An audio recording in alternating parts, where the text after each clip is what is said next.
नमस्कार, मैं हूं रविंद्र जैन और आप देखना शुरू कर चुके हैं सबकी खबर। लंबी प्रतीक्षा के बाद आखिर आज मध्य प्रदेश में मंत्रिमंडल का गठन हो गया है। नए 28 मंत्री बनाए गए हैं। इन 28 मंत्रियों में 18 कैबिनेट मंत्री हैं, 6 स्वतंत्र प्रभार और 4 राज्य मंत्री बनाए गए हैं। इनमें सबसे बड़ी बात है कि 5 महिलाओं को मंत्री बनाया गया है। इन 5 महिलाओं में 3 आदिवासी महिलाएं हैं। एक और बड़ी बात यह है कि शिवराज कैबिनेट की हम बात करें तो शिवराज कैबिनेट के 10 मंत्री अब मंत्रिमंडल से बाहर कर दिए गए हैं।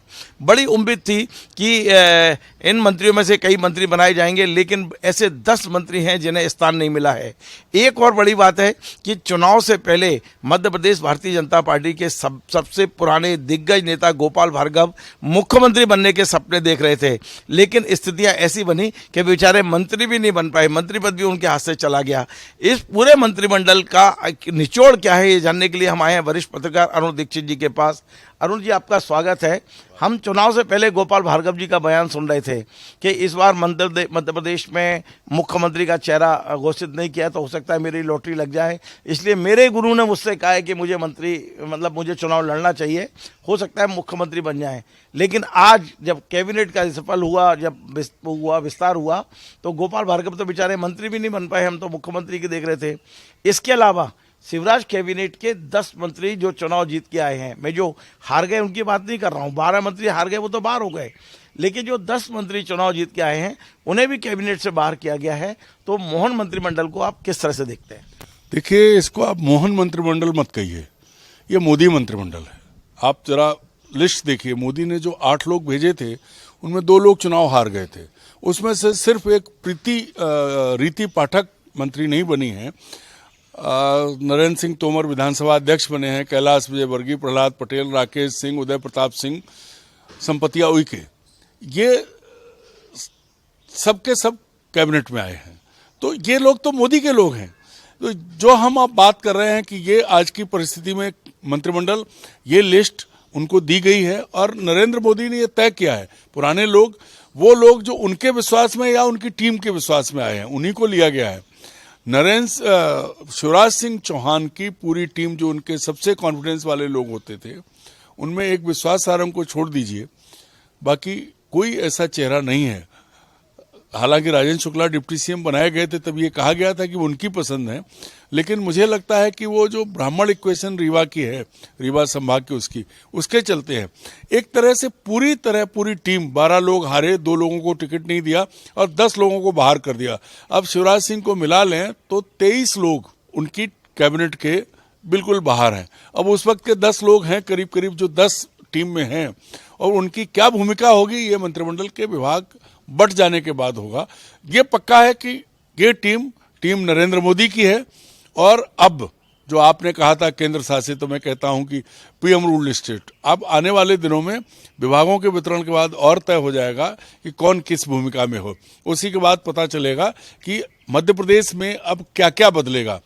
बहुत बड़ा बदलाव आज हो गया, मीडिया को दूर रखा गया, उतनी व्यवस्थाएं ऐसी की गई जैसी दिल्ली में होती। तो पहली बार तो यही हो गया कि उसी तर्ज पर शुरुआत हो गई है। आने वाले दिनों में आप देखिए, पूरी तरह से बिल्कुल वो सब चीजें होने वाली हैं जो दिल्ली में होती हैं। तो मैं ये जानना चाहता हूं कि अब ये जो अपने कैबिनेट का विस्तार जो हुआ है, अब लगता है कि इसमें पुराने नेता भी आए हैं, आपने देखा अनुभवी भी हैं, कैलाश विजयवर्गीय जैसे अनुभवी नेता हैं, प्रहलाद पटेल हैं, राकेश सिंह हैं, और नई टीम भी आई है।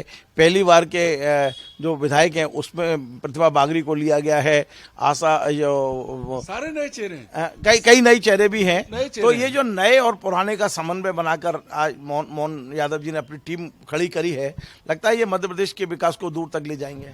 देखिए, जो दिल्ली से लोग आए सब पुराने और अनुभवी हैं। पुरानों में जैसे विजय शाह को लिया, और विश्वास सारंग भी पुराने मंत्री हैं।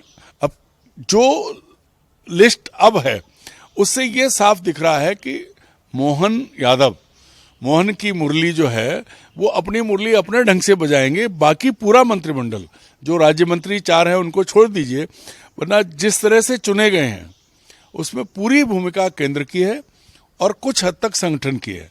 तो वो केंद्र संगठन में ही आ जाता है। पर क्षेत्रीय संतुलन कैसा है? वही अब देखिए, सभी जो 10 संभागीय मुख्यालय हैं, सभी को उन्होंने प्रतिनिधित्व दिया है, जिलों की बात नहीं कर सकते। नहीं, देखिए संभागीय मुख्य, अब एक बात सोचिए, 4 महीने बाद लोकसभा चुनाव होंगे, 52 जिले हैं, 29 लोकसभा सीटें हैं, मंत्री तो 31 हो गए, अभी 3 सीटें खाली हैं, लेकिन जो आधे जिले करीब करीब, मुझे लगता है कि प्रथम दृष्टया हो सकता है कि बाद में अभी पूरी तरह से छानबीन नहीं की है, लेकिन करीब करीब आधे जिले खाली हैं। 6 जिले जिनमें से 2 हैं, बाकी जिलों से एक एक है। तो अभी क्षेत्रीय संतुलन और गुटीय संतुलन, जातीय संतुलन, क्योंकि आदिवासी 4 हैं। भारतीय जनता पार्टी में अब गुटीय संतुलन तो आप भूल जाइए, क्योंकि जैसा कहा जा रहा है कि अब ये पार्टी में गुट नहीं होंगे या सिर्फ कार्यकर्ता होगा।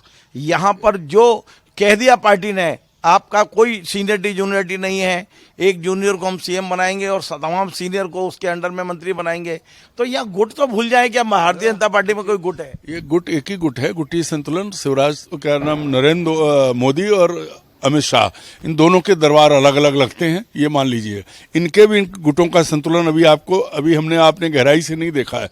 अभी जो 3 सीटें खाली हैं, उसमें आप देखना, जब वो भरी जाएंगी तब हमें पता लगेगा गुट क्या बचा। गुट, वो जो एक गुट है, उसी में एक नंबर 1 के पास कितने पहुंचे, नंबर 2 के पास कितने पहुंचे। भाई वहां पैरवी करने वाला कौन है? पैरवी करने वाले अमित शाह है, फैसला करने वाले कौन है? नरेंद्र मोदी हैं। तो इन्हीं 2 में से जो है, कई बार होता है कि कुछ फैसले, कुछ नाम शाह साहब ने बढ़ाए, कुछ मोदी जी को याद रहे। तो जो मोदी जी को जितने नाम याद थे, ये जो आतिशबाजी आप सुन रहे हैं, तो वो उसका ही प्रमाण है, उसी की आवाज़ आ रही है कि अब जिस मोहल्ले में है वहाँ मंत्री, उप मुख्यमंत्री सब रह रहे हैं। सामने भी मंत्री बने तो 3 मंत्री तो आसपास हो गए। सबसे बड़ी चीज़ जो है वो ये है कि अब नरेंद्र मोदी ने कह दिया है, जो आपने कहा वो स्थापित कर दिया है कि बीजेपी अब न सीनियरिटी से चलेगी, न जूनियरिटी से चलेगी, न निष्ठा से चलेगी। बीजेपी अब चलेगी तो उनकी पसंद से चलेगी। हाँ, उनकी पसंद से, पसंद वफादारी पे ही होती है। अब ऐसे देखें आप, ज्योतिरादित्य सिंधिया के साथ 2020 में जो लोग गए थे, और उनके उस समय करीब 28 लोग कांग्रेस से गए थे। पिछली बार जब टिकट दिए गए तो करीब 12 लोगों को टिकट दिए गए थे शायद सिंधिया गुट के, उनमें 6 जीते हैं शायद, मुझे जानकारी है। तो अब उनके सिंधिया के कुल 3 लोग मुख्यमंत्री मंत्रिमंडल में आए हैं। तो आप देखिए कहां से कहां पहुंचे, वो भी तीनों, गोविंद राजपूत, तुलसी सिलावट और प्रद्युम्न सिंधिया जी के साथ 22 लोग आए थे, 22 को टिकट दिया, 7 लोग हार गए थे पहले दौर में। उन 7 को कैबिनेट मंत्री का दर्जा देकर निगम अध्यक्ष बना दिया। आज भी वो निगम अध्यक्ष हैं, टेक्निकली उनसे इस्तीफा नहीं मांगा गया है। बेशक मध्य प्रदेश में सरकार बदल गई है, लेकिन सिंधिया जी के हारे हुए 7 के 7 नेता, चाहे वो इमरती हों, चाहे वो जसवंत जाटव हों, चाहे वो ऐदल सिंह जी हों जो मंत्री बन गए, ये आज भी निगम मंडलों में अध्यक्ष हैं। नहीं, ये सब बदलाव होगा ना, अब कैबिनेट नहीं बनी है, ये सब बदलाव होगा। अब आप देखिएगा, कद सबके नपे हैं, और एक ही वो बात जो आपने कही, एक ही चीज है, 1 से लेकर 10 तक नरेंद्र मोदी हैं। हम और आप कोई बात करें, कल को किसको क्या विभाग मिलता है इससे और पता लग जाएगा। ये भी संभव है कि गोपाल भार्गव तो बहुत, उनके गुरु ने कहा, कईयों के ज्योतिषी ने कहा, तो मुझे लगता है गुरु, ज्योतिषी, पंडा, ज्ञानी सब फेल हो गए। अब पिछली बार जब बात हुई तब मैंने कहा था कि जो कुछ होगा या तो नरेंद्र मोदी जाने या फिर भगवान जी जाने। भगवान जी भी कम जानते, नरेंद्र मोदी ही ज़्यादा जानते हैं। तो इस मंत्रिमंडल में अभी क्षेत्रीय संतुलन की बहुत गुंजाइश है, और ऐसा है कि बहुत दिन तक एक जैसी दादागिरी नहीं चलती है, मैं शब्द का इस्तेमाल कर रहा हूँ। आज नरेंद्र मोदी जी का समय है, उन्होंने सब बड़े घर बिठाए, हर राज्य में बिठाए, लेकिन वो जमीन पर जब काम करेंगे, जमीन पर जो स्थिति है, मुझे लगता है कि लोकसभा चुनाव से पहले या तो फिर आर्मी डिसिप्लिन आए, या बिल्कुल एकदम तानाशाही वाला, जो जैसा कि सद्दाम हुसैन और उनका जाना जाता था, उस तरह का डिसिप्लिन आए। अन्यथा लोगों में एक आक्रोश पनपेगा, वो स्वाभाविक है, क्योंकि बहुत लोगों की उपेक्षा की गई है। वो चाहे गोपाल भार्गव हो, चाहे, नहीं तो आपको नहीं लगता है कि अब तो विपक्ष के साथ साथ सत्ता में जो बैठे हुए हैं उन्हें भी ईडी का डर लगने लगा है? ऐसा नहीं हो हमने एक शब्द बोला और फिर हमारे ऊपर ही शिकंजा गिर जाए। वो आपने देखा नहीं था चुनाव के दौरान बुधनी में कुछ छापे पड़े थे, तो ये तो है, हथियार वही हैं। पहले भाजपा में अनुशासन समिति होती थी जो फैसला करती थी। अब बीजेपी के लिए ईडी, सीबीआई और ये जो है वो डिसिप्लिनरी कमेटी है उसकी, वो जिसको ठीक करना है उसको उसके पास भेज दीजिए, उसके यहाँ सम्मान पहुंच जाएगा। बहुत महत्वपूर्ण सवाल रह जाएगा और वो ये है कि अब ज्योतिरादित्य सिंधिया की स्थिति क्या देख रहे हैं।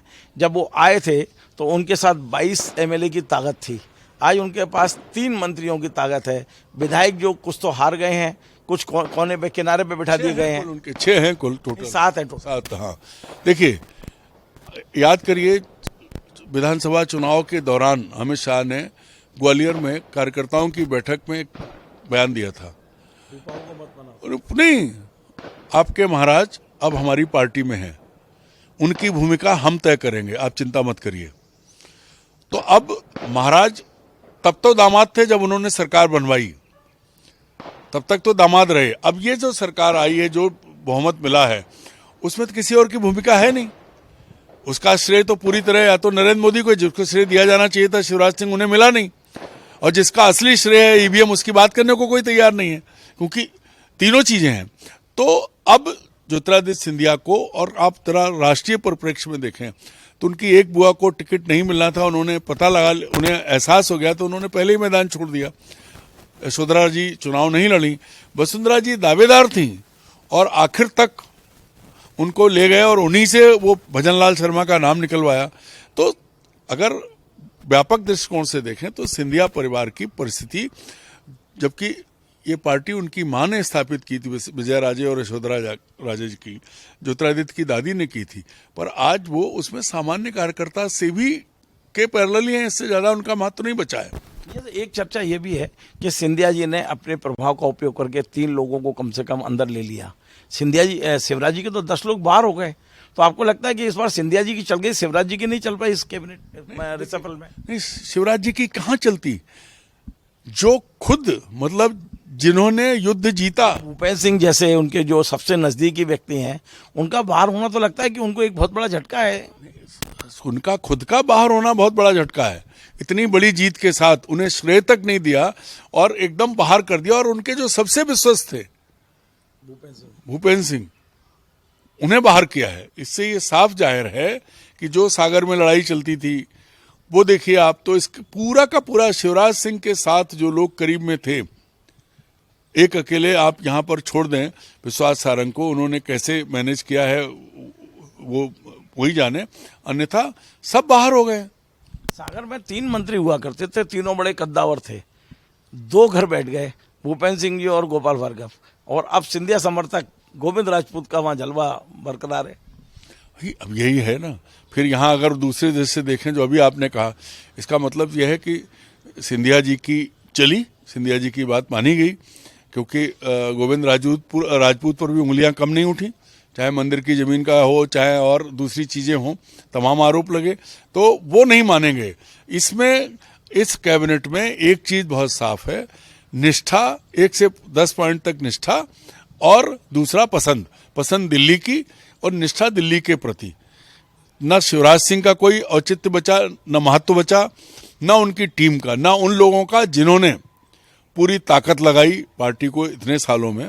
अब चूंकि वही है, पीएम रूल स्टेट है, तो जो पीएम करेंगे आने वाले दिनों में सारी चीजें उसी हिसाब। सवाल यह है कि इस पूरे विस्तार में 28 मंत्रियों को अंदर लिया गया है, इसमें से आपको लगता है कि मोहन यादव के कौन खास है? मतलब मोहन यादव की कितनी चल पाई है, मोहन यादव किसको मंत्री बनाने में सफल हो पाए हैं? लगता है 2-4 नाम ऐसे हैं जो मोहन यादव के कहने पर जिन्हें मंत्री बनाया गया हो। मुझे नहीं लगता।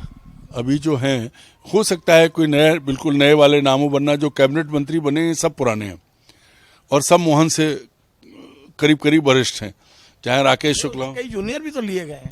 नहीं, जो पुराने हैं, जीते हुए हैं, के जीते हुए लिए गए नहीं, वो तो राज्य मंत्री बने हैं, वो मैं कैबिनेट मंत्रियों की बात कर रहा हूँ। तो मुझे लगता है कि मोहन को मुख्यमंत्री का पद देके ये कहा गया, ये टीम आपके साथ काम करिए। ये ठीक वही स्थिति है कि जिले में कलेक्टर भेजा जाता है और वो जाके काम शुरू करता है, वो टीम पूरी सब वही लगी रहती है जो पहले से है। पटवारी वही होते हैं, काम लेखपाल वही होते हैं, और तहसीलदार वही होते हैं, एसडीएम वही होते हैं। वो एसडीएम और वो सरकार की पसंद के होते हैं, कलेक्टर को भेजा जाता है। तो ये अब अंग्रेजों की भाषा में कहें तो मोहन यादव कलेक्टर हैं और बाकी उनकी टीम है। अब कलेक्टर का रोल क्या है ये आप भी जानते हैं और हम भी जानते हैं। आने वाले दिनों में बहुत अच्छे से और प्रमाणित होगा। ये जब थोड़े दिनों में परिस्थितियां साफ होंगी और आगे बढ़ेगा तो मोहन यादव का रोल इससे आगे कुछ नहीं है। बहुत बहुत धन्यवाद। तो आप थे अरुण दीक्षित जी, जिनका ये कहना है कि मध्य प्रदेश केंद्र शासित प्रदेश होना हो, लेकिन प्रधानमंत्री रूल्स स्टेट जरूर हो गया है ये, क्योंकि यहाँ जो कुछ है वो दिल्ली से हो रहा है। ये जो मंत्रिमंडल का विस्तार हुआ है वो पूरा के पूरा दिल्ली की इच्छा से हुआ है। हम बात करें मध्य प्रदेश के मुख्यमंत्री डॉक्टर मोहन यादव की, तो अभी नहीं लगता कि मोहन यादव किसी अपने खास को मंत्री बनाने में सफल हो पाए हैं। पूरी 28 लोगों की टीम में 2 नाम भी, 2 चेहरे भी ऐसे नहीं दिखते जो जिन्हें मोहन यादव के कहने पर मंत्री बनाया गया है। ये पूरी की पूरी टीम दिल्ली से तय हुई है, दिल्ली ने तय की है। हाँ, ये जरूर है कि इस बार शिवराज सिंह चौहान को एक बार फिर झटका लगा है और उनके बहुत नज़दीकी भूपेंद्र को जिस तरह से बाहर किया गया है, निश्चित तौर पर शिवराज के को पहला झटका उनके खुद के बाहर जाने पर लगा था और दूसरा झटका भूपेंद्र पर लगा है। आपको हमारा ये कार्यक्रम पसंद आए, इसे शेयर करें, लाइक करें, कमेंट करें और आपसे बार बार निवेदन, हमारे चैनल को सब्सक्राइब अवश्य करें। धन्यवाद।